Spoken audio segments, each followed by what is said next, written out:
This video is made for entertaining purpose only, but if something happens to you during or after watching this video, we are not responsible for it. After all, it's just a horror story. वो रात रवि उस घर में निशा के साथ हाथों में खीर की कटोरी लिए बस रोए जा रहा था। निशा उस खीर को ऐसे खा रही थी मानो जैसे वो दुनिया का सबसे स्वादिष्ट खीर हो। रवि जब पहला चम्मच खीर का मुंह में रखता है तो उल्टियाँ करने लगता है, अपने उसी कटे पैरों पे जिसे काट के वो खीर बनाया गया था। रवि को घूमने का शौक़ था और यही शौक़ उसे निशा से मिलाता है। एक रात वो गाड़ी लेकर लॉन्ग ड्राइव पे निकला था। रास्ता हर रोज़ तो बहुत शोर और भीड़ में डूबा रहता था, पर आज ना जाने क्यों सुनसान और खाली था। आसमान का चांद ज़मीन पे सूखे पेड़ों की अजीब सी परछाई बना रही थी और रवि अपने गाड़ी में बैठा ड्राइव करते करते किसी से फ़ोन पे बात भी कर रहा था। तभी अचानक वो ब्रेक मारता है और गाड़ी के सामने जो देखता है वो काफ़ी अजीब था। रात के अंधेरे में इस सुनसान से रास्ते के बीचों बीच एक लड़की गुलाबी रंग की साड़ी पहने मुस्कुराते हुए गाड़ी के अंदर रवि की ओर देख के लिफ्ट मांग रही थी। रवि एक खूबसूरत लड़की को अपने सामने देख के मुस्कुराते हुए गाड़ी में बैठने के लिए कहता है। लड़की गाड़ी में बैठती है और मुस्कुराते हुए रवि की ओर देख के कहती है, शुक्रिया लिफ्ट के लिए, ऐसे मेरा नाम निशा है।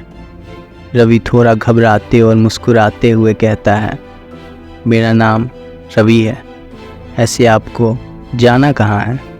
रवि का सवाल सुन के निशा कुछ पल खामोश रहती है और फिर कहती है, बस यहीं आगे एक कच्चा रास्ता आएगा, मैं वहीं तक जाऊंगी।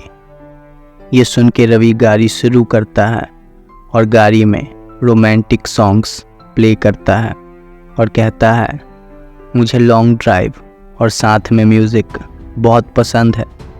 ऐसे ही कुछ लम्हा गुजरता है और अचानक निशा कहती है, बस मैं यहीं उतरूंगी, मदद के लिए थैंक्स। निशा गाड़ी का दरवाज़ा खोलती है और फिर से एक दफ़ा पलट के कहती है, आपने मेरी बहुत मदद की है, अगर आप मेरे घर तक चले तो मैं आपको एक कप चाय और साथ में थैंक्स भी बोल दूंगी। रवि खामोशी से अपने चेहरे से मुस्कुराहट छुपाते हुए कहता है, ज़रूर, क्यों नहीं। रवि गाड़ी बंद करके निशा के साथ उस कच्चे रास्ते पे थोड़ा आगे बढ़ता ही है कि उसे एक छोटा सा घर दिखता है। निशा अपने पर्स से चाबी निकाल के दरवाज़ा खोलती है और तभी एक भयानक महक रवि खांसना शुरू कर देता है। निशा मुस्कुराते हुए कहती है, वो घर पूरे दिन बंद रहता है, शायद इसलिए। रवि भी हाँ में सर हिलाता है और तभी कुछ रवि के सर पे तेज़ लगता है और रवि वहीं गिर जाता है। रवि की आंखें कुछ मिनटों के बाद जब खुलती हैं तो वो सबसे पहले अपना सर पकड़ता है। रवि के हाथ खून में भीग जाते हैं। रवि के सर से खून निकल रहा था। तभी निशा एक चाकू लिए रवि के सामने आती है। रवि उससे पूछता है कि ये सब क्या हो रहा है, पर निशा कोई जवाब नहीं देती, बस चाकू रवि के पैरों पे रखती है और उसके पैरों को काटना शुरू कर देती है। रवि दर्द में चीख रहा था, पर निशा के चेहरे पर एक भयानक सी मुस्कुराहट देख के एकदम चुप हो जाता है। रवि जान चुका था अब उसका मरना तय है। वो बस बिना आवाज़ किए रोना शुरू कर देता है।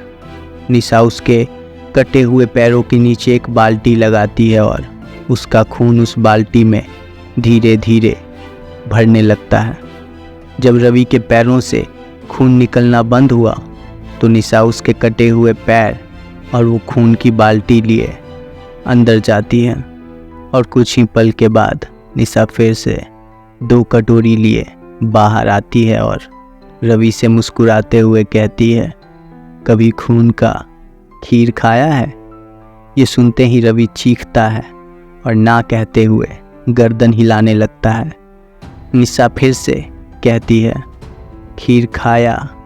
तभी यहाँ से जाने दूंगी, वरना। रवि अपने सामने पड़ी कटोरी झटके से उठा लेता है और निशा भी एक कटोरी उठा के खीर खाना शुरू करती है। रवि के हाथों में रखा वो कटोरी उसके डर से कांप रहा था और तभी वो एक चम्मच खीर खाता है और उल्टियाँ करने लगता है। और जब दूसरा चम्मच खीर खाता ही है तो उसके गले में कुछ अटकता है और वो तड़पने लगता है। निशा उसकी ओर देखती है और मुस्कुराती है और पूरे खीर का कटोरा ख़त्म करके रवि की ओर देखती है। रवि की आंखें उसकी तरफ देख रही थी और बस धीरे धीरे बंद हो जाती हैं।